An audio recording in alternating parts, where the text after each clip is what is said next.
Can you tell us some advice? How can leaders make sure they receive constant feedback from their employees or their colleagues? So first of all, leaders have to ask for feedback. That's the I rule. agree. Because as a leader, you might believe that it's your responsibility to give feedback to your team, but very few people will feel that it's their responsibility to give feedback to the leader. So you as a leader, you have to, first of all, acknowledge the areas where are not your strengths. So I would often say, like, this is not my strength area.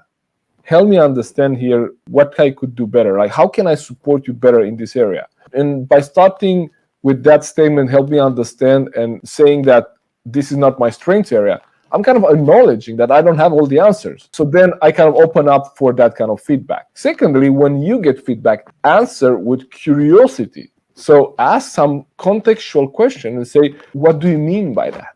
What makes you say that? Can you give me an example when that happened?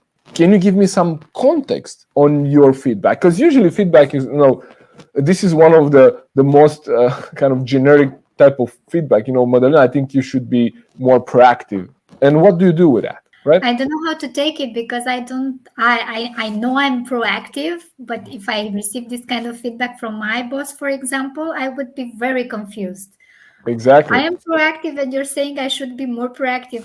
Oh my God, what's that?